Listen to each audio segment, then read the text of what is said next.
का मान ज्ञात करना है हमको। क्या करना है? मान ज्ञात करना है। 3 cos A minus 4 sin A equal to 2 cos A और प्लस sin A। इस क्वेश्चन को देख के आपको यही अंदाजा लगेगा कि भाई ये क्वेश्चन ही क्या है, गलत है, ठीक है ना। लेकिन क्वेश्चन गलत नहीं है, आपका दिमाग गलत हो गया है। समझ में आया ना? कारण यही है कि पिज्जा बर्गर पे आप लोग ज़्यादा ध्यान दे रहे हैं। देखिए इसको इधर लाइए। आपको पहले नंबर ध्यान रखना है कि tan A बराबर होता क्या है? sin A बटा में क्या होता है? cos A होता है। क्या होता है? cos A। ये आप यदि बेस मालूम है तो क्वेश्चन तुरंत 2 मिनट के अंदर हो जाएगा। अब इसको यही करना है कि आपको क्या करना है कि साइन वाले को इधर लेके चले जाइए और कॉस वाले को क्या करिएगा? इधर लेके आइएगा, ठीक है। अब इधर लेके आइएगा तो देखिए इधर 3 cos A minus 2 cos A और इधर जाएगा ये तो साइन A और ये हो जाएगा माइनस है तो प्लस हो जाएगा 5 sin A। कितना हो जाएगा? 5 sin A। 4 है, 4 हो गया। अब देखो यहाँ कुछ नहीं है, इसमें से 2 में से 1 घट जाएगा, क्या आ जाएगा? cos A। यहाँ पे क्या है? 4 और 1 मिलके कितना होगा? 5 sin A। अब देखिए आपको tan चाहिए तो tan A बराबर आपको पहले ही बताया है, तो यहाँ पे देखिए कुछ नहीं है तो 1 का गुणा है। cos A इक्वल टू इधर नहीं कुछ नहीं है तो क्या है? sin का गुणा है। क्या है? sin है 5 ना। अब हमको क्या चाहिए? इसको tan बराबर हम लोग जानते हैं कि ये चीज़ें होती हैं, तो इसको इधर लाएंगे, गुणा है तो भाग हो जाएगा, ये इधर है तो 1/5 हो गया इक्वल टू ये क्या हो गया? sin A बटा में क्या हो गया? cos A हो गया। 1/5 इक्वल टू क्या आ गया हमारा? tan A आ गया। ये हमारा क्या है? आंसर हो गया। समझ में आया? ये लॉजिक है इसका। देखने से इसका अंदाजा नहीं लगा पाएंगे कि ये क्वेश्चन होगा या नहीं होगा। समझ में आया ना? तो ध्यान से जानिएगा कि ये इस तरह से आप क्या कर सकते हैं, लगा सकते हैं। एनसीईआरटी में भी शायद 1 8 क्वेश्चन दिया था। समझ में आया ना? तो इसको उतारिए जिसको उतारना है। क्वेश्चन में क्या क्या पूछा है आपसे, देखो ध्यान से। आपको बोल रहा है कि 12 सेमी वाले एक वृत्त की कोई जीवा केंद्र पर 120 अंश का कोण बनाती है, तो संगत वृत्तखंड का क्षेत्रफल ज्ञात करिए। आपको बताया था त्रिज्यखंड और वृत्तखंड में अंतर होता है। समझ में आया ना? इसकी जीवा के द्वारा बोल रहा है। तो पहला नंबर तो हमारा ये हो गया आपका ये वृत्त, ठीक। वृत्त के अंदर ये हमारी क्या हो गई? जीवा जो हो गई। मान लीजिए यहाँ पे हमारा क्या है? जीवा है। क्या है? जीवा है। आइए हमारा केंद्र है, तो केंद्र पे क्या कर रहा है? 120 अंश का कोण अंतरित कर रहा है। मतलब ये जो कोण है वो कितना है? 120 अंश। कितना है? 120 अंश, ठीक है। अब बोला संगत वृत्तखंड का क्षेत्रफल बताना है। मतलब ये वाला इस वृत्त से जुड़ा हुआ ये वाला हमको क्या करना है? क्षेत्रफल हमको क्या करना है? ज्ञात करना है। इसका हमको क्या करना है? क्षेत्रफल निकालना है। समझ में आया ना? अब यहाँ पे त्रिज्या की बात कर रहा है तो 12 सेंटीमीटर ये भी है और 12 सेंटीमीटर क्या होगा? ये भी होगा। ये O हो गया, केंद्र क्या होगा हमारा? O हो गया। ये A और इसको मान लीजिए B। क्या मान लीजिए? B। ये चीज़ें हो गई। इतनी समझ में आ रही ना? बोलो। अब इसमें एक ही तरीका है, आपको हम पहले ही बताए हैं कि केंद्र से जीवा पर तुरंत लंब डाल देंगे। केंद्र से जीवा पर क्या करेंगे? लंब डालेंगे। लंब डालेंगे, ध्यान रखिएगा है ये कितना है? 120 है, तो यहाँ पे केंद्र पे जो कोण रहेगा वो भी समद्विभाजित हो जाएगा। ये जो होता है जीवा जो होती है, जीवा 2 बराबर भागों में क्या होती है? बढ़ जाती है। समझ में आया? तो यहाँ से ध्यान रखिएगा। चलिए देखिए ध्यान से। अब यहाँ पे हम लोग क्या लिखेंगे? वृत्त का केंद्र, वृत्त का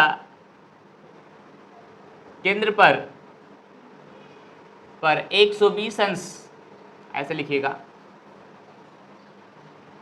त्रिज्या 12 सेंटीमीटर वाले वृत्त की कोई जीवा मतलब कोई भी जीवा हो सकती है, यहाँ से डालोगे चाहे कहीं से भी डालोगे, कोई जीवा केंद्र पर 120 अंश का कोण बनाती है। कोण क्या करेगी? बनाती है। ये चीजें हो गई। इतनी आपको क्वेश्चन से ही लिखना है कि क्या करा, क्वेश्चन से इसने क्या करा है? बनाया है, ठीक है ना। अब लिखेंगे हम लोग केंद्र से वृत्त के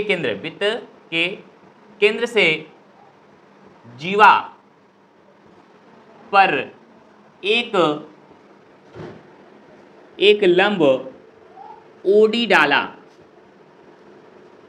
डाला जिससे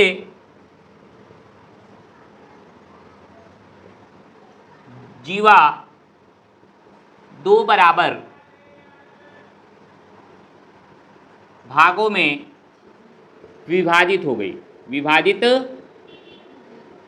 गई। इतना अपने से लिख सकते हैं, कोनो दिक्कत नहीं है। अब यहाँ पे आपने लंब डाला है, ओडी लंब डाला है किस पे, ए बी पे। किस पे, ए बी। लिखने का तरीका देख लीजिए, लंब को उल्टा टी से दर्शाते हैं। किससे दर्शाते हैं, टी से। हाई जो लंब रहता है वो आगे रहता है, जो भुजा रहती है जिस पे लंब टिका रहता है वो क्या रहता है, पीछे रहेगा। तो ध्यान रखना ये इस तरह से लिखेंगे। जब इस पे लंब आप डाले हैं तो ध्यान रखें क्या क्या कंडीशनें यहाँ से उठी हैं। पहला नंबर तो ये कोण विभाजित हो गया, क्या हो गया, कोण विभाजित हो गया। तो कोण को लिखिएगा एंगल ए ओ डी बराबर आ जाएगा 60 है तो 120 को आप एंगल ए ओ बी का आधा करिएगा ना, आधा। तो मतलब ए ओ डी बराबर, ध्यान रखिएगा ए ओ बी का मतलब भाई पूरा, इसका आधा हमको चाहिए। तो ए ओ बी हमने रख दिया 120 और बटा में 2 कर लिया। ए ओ डी बराबर आपका आ जाएगा कितना, 120 अंश। कितना हो गया, 160 अंश। कितना हुआ, 60 अंश। अब कोण हमको मालूम हो गया कि ये वाला कितना है, 60 अंश है। ये वाला कोण हमारा कितना आ जाएगा, 60 अंश हो गया। ठीक है, अब जब 60 अंश हो गया और ये इस पे लंब है तो ये कैसा कोण हो गया, ये वाला जो एंगल है ये कैसा हो गया, समकोण हो गया। क्या हो गया, समकोण हो गया। मतलब ये समकोण त्रिभुज हो गया। इसको हम बाहर निकाल के ऐसे दिखाएंगे आपको, ऐसे दिखा लीजिए। यहाँ पे O है, यहाँ पे D है, यहाँ पे क्या है, A है। क्या है, A है। अब ये इसको मान लीजिए कि ये कितना है, 60 अंश है। क्या है, 60 अंश। तो ध्यान रखिएगा हमेशा कि ये 90 अंश के सामने की भुजा क्या होती है, कर्ण होती है। और ये जो न्यून कोण होता है इसके सामने की भुजा क्या कहलाती है, लंब कहलाती है। क्या कहलाएगी, लंब। और ये हमारा क्या हो जाएगा, आधार। कई समूह शेप्स रहे इस तरह से पहले बना लेंगे ना। मान लीजिए इधर रहता तो कोनो दिक्कत नहीं रहता। देखिए इधर रहता ना तो न्यून कोण के सामने की भुजा ये लंब हो जाती। क्या हो जाती, लंब हो जाती। और ये तो कर्ण रहता, जो बचता है वो क्या होता है, आधार हो जाता। लेकिन हमको शेप्स उल्टा है, इस तरह से निकालना है। समझ में आया ना बात को, समझ रहे हैं ना आप लोग, इस तरह से निकालना है। तो दूसरे तरह से उस तरह से हमको शेप्स को क्या करना पड़ेगा, ध्यान में रखना पड़ेगा। ये चीजें आ गई। अब हम इसमें चलेंगे, चल जा करके क्या करना है हमको, ये भुजा और प्लस ये भुजा दोनों क्या करनी है, मालूम करनी है। ठीक है, इसको मालूम करने के लिए क्या करेंगे, तो पहले नंबर क्यों मालूम करेंगे, क्योंकि जरूरत इसकी इसलिए है कि इसका जरूरत हमको क्या होगा, त्रिभुज का क्षेत्रफल निकालने के लिए होता है। क्योंकि त्रिभुज के क्षेत्रफल जो होता है 1/2 गुणे आधार गुणे ऊंचाई होता है। आधार गुणे ऊंचाई। इस शेप्स का आधार ये होगा, ऊंचाई क्या होगा, ये होगा। ऊंचाई दोनों त्रिभुज में क्या है, कॉमन होती है। अब हमको ये पूरा त्रिभुज का निकालना है तो आप क्या है, इसका हाइट ये पूरा यूज कर लेंगे। समझ में आया ना। तो अब चलिए निकालते हैं। सबसे पहला नंबर हम आएंगे त्रिभुज ए ओ डी में,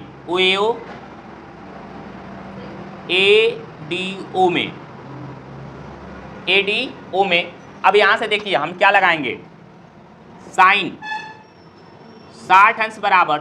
अब देखिए लाल बटा कक्का याद रखिएगा, लाल बटा में कक्का। क्यों यही रख रहे हैं, तो कारण यही है कि लंब और कर्ण के द्वारा हम क्या करेंगे, कोई ने भुजा क्या कर लेंगे, निकाल लेंगे। तो हमारा पहला हो जाएगा लंब बटा में आधार, लंब बटा में कर्ण। तो लंब यहाँ पे देखिए हमारा क्या है, AD है, AD लिखिएगा। और कर्ण हमारा क्या है, OA है, तो OA लिखिएगा। ठीक है, अब देखिएगा यहाँ पे, यहाँ के बाद हम यहाँ आएंगे। अब देखिए साइन 60 अंश का मान कितना होता है, √3/2 इक्वल टू। अब यहाँ पे देखिए AD का मान हमको क्या करना है, निकालना है। और यहाँ पे देखिए OA बराबर देखिए हाई OA है, तो ये जो होता है कितना है, 12 सेंटीमीटर आपका त्रिज्या दिया हुआ है, तो 12 ये हो गया। अब त्रिज्या गुणा कर लेंगे इसके साथ, तो 12 गुणे √3/2 हो गया, इक्वल टू क्या हो गया, AD हो गया। ठीक, अब यहाँ से 2 छक्का 12, 6 हो गया। अब क्या करेंगे, इसको आगे और आइए, इसको आएंगे तो क्या लिख लेंगे, 6√3 इक्वल टू क्या हो गया हमारा, AD। किसका मान हो गया, AD का मान मतलब ये वाले दूरी हमको क्या मालूम हो गई, 6√3। कितना होगा, 6√3। मजबूरी है। देखिए अब ये तो आ गया हमारा सब कुछ, यहाँ पे आपको दिख रहा है कि AD हमारा यहाँ होगा। तो यहीं पे आप AB का मान निकाल लीजिए, क्योंकि आपको जरूरत पड़ेगा। समझ में आया ना। तो देखिए ये सब चीजें अपने से लिखने की कोशिश करिए। कैसे क्या है, इसमें कुछ रटना नहीं। आप लिखिए कि हमने केंद्र से जीवा पे लंब डाला तो यहाँ का कोण क्या होगा, 2 बराबर भागों में बढ़ जाएगा, समद्विभाजित हो जाएगा। ये कोई वो नहीं, आपको बस मालूम होना चाहिए कि नहीं, जीवा केंद्र से जीवा पे डाला जाता है लंब, तो क्या होता है, जीवा जो होती है 2 बराबर भागों में बढ़ती है। अपने से लिख के लगा सकते हैं। समझ में आया ना। यदि एग्जाम में आप ये सब न लिख के बस इतना लिखते हैं तब वो आपका सही हो जाएगा। लेकिन शॉर्टकट मारिएगा नहीं, शॉर्टकट में रिक्स ही होता है। समझ में आया ना? इतना ध्यान रखिए कि आपको ये इतना ऊपर लिखना जरूरी है। समझ में आया ना? जब यहाँ से लिखेंगे तभी आपका ये इसमें त्रिज्या यूज करेंगे तो 12 सेंटीमीटर होगा। समझ में आया? आप नहीं लिखे रहेंगे तो यहाँ यूज करेंगे अभी निकालने के लिए, तो क्या यूज करें, यहाँ पे यूज करें ना त्रिज्या के रूप में, तो क्या समझ में आएगा? कुछ नहीं होगा। तो अब यहाँ से हमको क्या निकालना है? ए बी निकालना है। तो सबसे पहले नंबर ए बी निकालने के लिए हम लोग क्या करेंगे, हम जानते हैं कि देखिए ए डी और ये क्या होगा, ए बी बराबर ए डी इंटू 2 कर लीजिए, ए इंटू 2, क्योंकि इसका बराबर भाग है तो इसी का दुगुना कर लेंगे तो ए बी आ जाएगा। अब यहाँ पे हमारा हो जाएगा ए डी का मान जो है 6√3 है इंटू 2 हो जाएगा, कितना हो जाएगा 12√2, 3 कितना हो जाएगा 3, ये सेंटीमीटर हमारा आ गया। क्या है ये आपका ए बी का मान है, क्या है ए बी का मान है। अब तो भाई आधार निकाल लिए, हाइट की बारी है। तो हाइट में देखो, हाइट में अब क्या करोगे, कर्ण मालूम है तो इसके लिए कौन सा आधार है ना, आधार मालूम करना है तो कॉस को उठा लोगे। किसको उठा लोगे? कॉस को।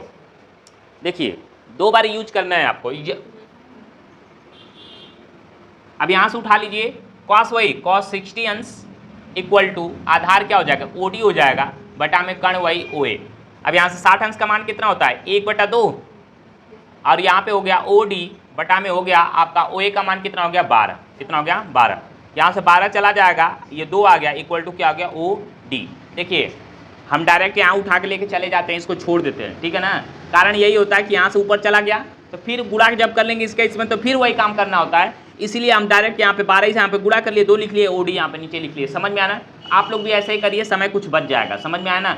फिर एक बार इसका गुणा करेंगे, फिर तिरिया गुणा करेंगे, फिर नीचे लाएंगे तब ना होगा भाई, तो उतना करने की जरूरत नहीं है। जब वैसे कंडीशन यहाँ पे कुछ और रहे, 2 4 5 6 7 कुछ और रहे तब ऐसा करते हैं। समझ में आना? जब डायरेक्ट है तो ऐसे करें, 2 छक्का 12 6 आ गया इक्वल टू क्या हो गया ओडी। ओडी बराबर कितना आ गया 6 सेंटीमीटर, कितना हो गया 6 सेंटीमीटर। अब सब कुछ हमारा आ गया।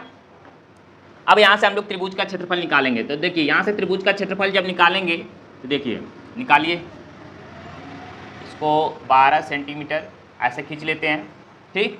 अब निकालेंगे त्रिभुज ए ओ बी का क्षेत्रफल, ए ओ बी का क्षेत्रफल। तो देखो कितना हो जाएगा 1/2 गुणे आधार क्या हो जाएगा ए बी, और ये हमारा क्या हो जाएगा ओ डी।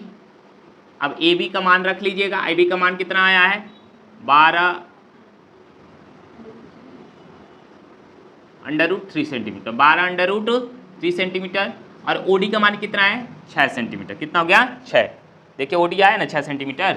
अब यहाँ से काट लीजिए, या तो इसको काट लीजिए चाहे इसको काट लीजिए, तो 2 छक्का 12 मतलब कितना हो गया 6√3 इंटू कितना हो गया 6 आ गया, मतलब त्रिभुज ए ओ बी का जो क्षेत्रफल है वो कितना आ गया 6 के 36√3 सेमी स्क्वायर। ध्यान रखिए क्षेत्रफल हमेशा किस में आता है स्क्वायर में होता है, आयतन हमेशा किस में आता है क्यूब में। किस में होता है क्यूब में, घन मीटर में आएगा चाहे घन सेंटीमीटर में आएगा। समझ में आया ना? क्यों होता क्या है इसमें जो होता है ना लंबाई गुणे ऊंचाई, चाहे 2 ही यूनिट यूज करे जाते हैं। इसमें भी तुमने क्या है आधार गुणे ऊंचाई की यूज करा 2 यूनिट, तो मीटर चाहे सेंटीमीटर आएगा तो सेंटीमीटर और सेंटीमीटर गुणा होगा तो क्या होगा सेंटीमीटर स्क्वायर हो जाएगा। आयतन में क्या होता है 3 यूज होता है, लंबाई गुणे चौड़ाई गुणे ऊंचाई, किसी चीज का होगा 3 यूनिट यूज होता है, इसीलिए वहां पे क्या रहेगा क्यू रहता है। क्या रहता है क्यू रहता है। अब वो रटने की बात नहीं है कि आयतन रहे तो भाई क्यू लिखना है और स्क्वायर रहे तो अरे क्षेत्रफल रहे तो स्क्वायर लिखना, ऐसा नहीं। आप सोचिए जैसे हम नंबर का गुणा करते हैं उसी तरह यहाँ पे जो भी सेंटीमीटर रहता है मात्रक जो रहता है उनका भी आपस में क्या होता है गुणा होता है। समझ में आया ना? तो ये आ गया ए ओ बी का क्षेत्रफल आ गया 36√3। अब देखिए ये तो आ गया हमारा। अब त्रिज्य खंड का क्षेत्रफल निकालिए, ये ऐसे ये पूरा ऐसे निकालेंगे, पहले ऐसे निकाल लेंगे ऐसे पूरा, तो इसका नाम लिख लेंगे यहाँ पे सी रख लीजिए तो समझ में आ जाएगा। अब लिखिएगा त्रिज्य खंड ए ओ बी सी का क्षेत्रफल जहाँ सी नाम लिए ना तो इसका मतलब इधर आ गया है, ये पूरा हो गया। तो ये होता है थीटा बटा में 360 गुणे पाई आर स्क्वायर। अब थीटा का मतलब कितना है 120 हर्ट्ज, ध्यान रखिएगा आधा नहीं रखिएगा, इस पर आप कोण कितना यूज होगा 120। तो ये हो गया 36 360 और गुणे पाई का मान वैल्यू 22/7, आर की वैल्यू है 12 गुणे 12। अब देखिए ये कट गया 12 कम 12, 12 तिहाई 36, 3 आ गया दिया है,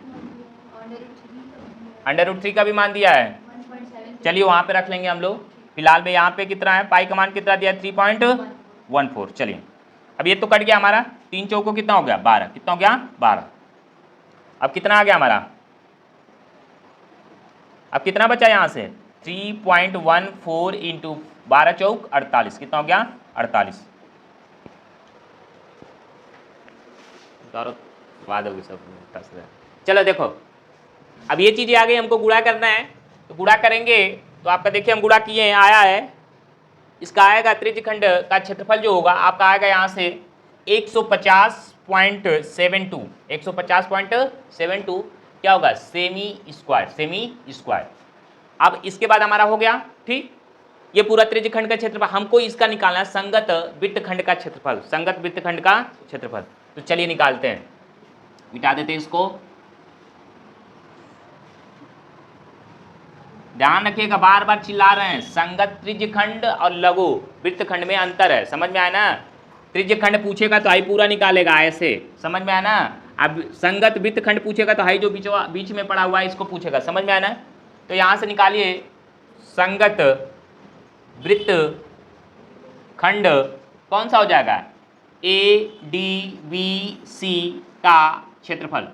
देखो ऐसे ADBC का क्षेत्रफल बराबर यहाँ पे लिखिएगा त्रिज्यखंड, त्रिज्यखंड किसका निकालें AOBC का क्षेत्रफल माइनस किसका हो जाएगा ये त्रिभुज AOB का क्षेत्रफल।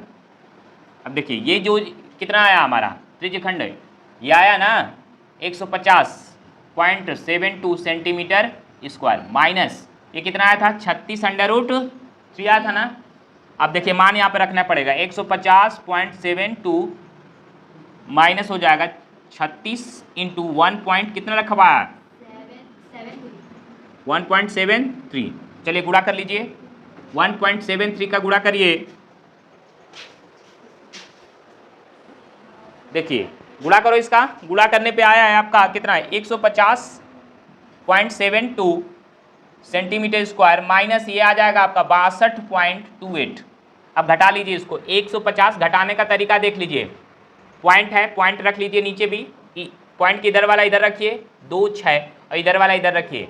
अब ध्यान रखिए यहाँ पे खाली पड़ गया तो 0 रखिए, ये 12 में से 8 जाएगा कितना हो जाएगा 4, यहाँ पे आपका हो गया कितना 6 में से 2 जाएगा 4, पॉइंट है तो पॉइंट वहीं लगाइए, 10 में से 2 जाएगा 8, यहाँ पे कितना बचेगा 4 14 8 6 14, मतलब भाई इसका आंसर आएगा 88.44 सेंटीमीटर स्क्वायर।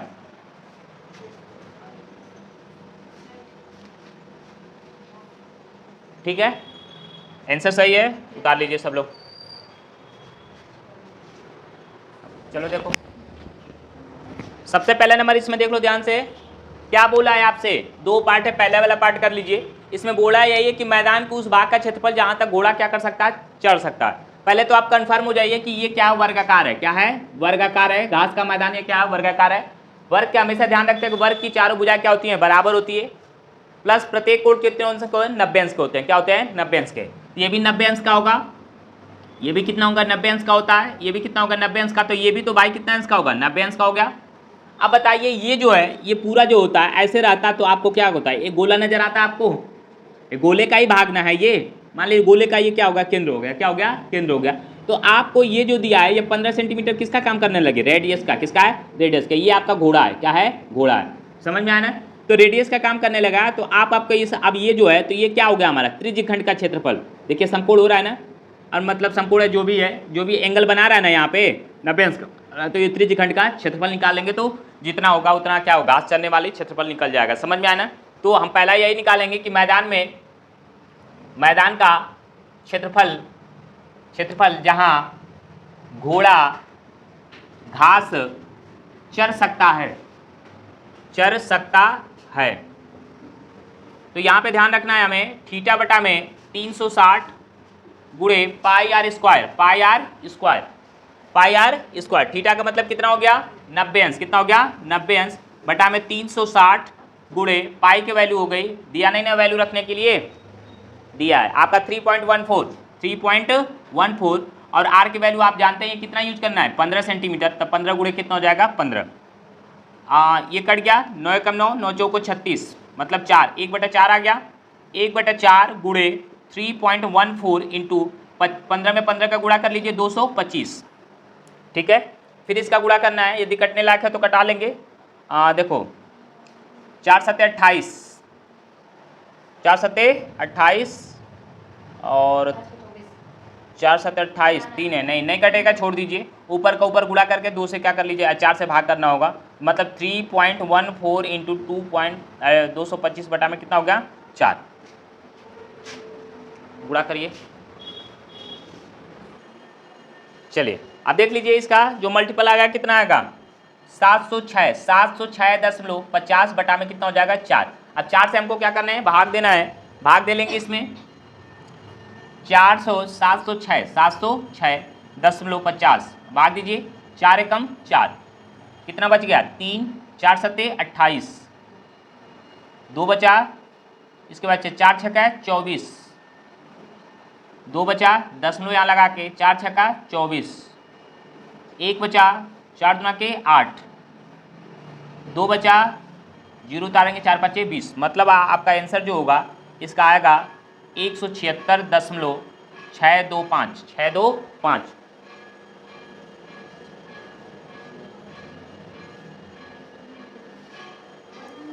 अरे नहीं, ठीक है, हम लोग सही है, समझ में आया, गलत हो गया है, ध्यान दो इधर। ये जो है ना 15 सेंटीमीटर वर्गाकार है, ये भुजा का माप दिया है हमको, 5 मीटर लंबी रस्सी से बांधा हुआ है, तो ये 5 मीटर ये होगा, समझ में, ध्यान नहीं दिए। ये आपका कितना हो गया 5 5 25 हो गया। अब यहाँ पे आपका थोड़ा सा गलत हो गया है, गुणा कर लीजिए, 3.14 इंटू 25 बटा में कितना हो जाएगा 4 हो जाएगा। आप देखो 25 का इसमें गुणा करोगे तो कितना हो जाएगा, 25 चौक को 100 कैरी 10, 25 से कम 25 और 10 कितना होगा 35, 5 कैरी 3, 25 या 75, 75 और 3 कितना हो गया 75 और 3 78, कितना हो गया 78। अब पॉइंट 1 2 स्थान पे पॉइंट लग गया, बटा में 4। अब 4 से भाग कीजिए, 78.50 में 4 से भाग देंगे तो 4 एकम 4, 3 बच गया, 4 बटे 32, 4 बटे 32, 4 नवा 36, 2 आ गया, 10 लगाओ, 4 छक्का 24, 1 आ गया, 4 दुना के 8, 4 5 20, मतलब इसका आंसर जो होगा 19.625 सेमी स्क्वायर होगा।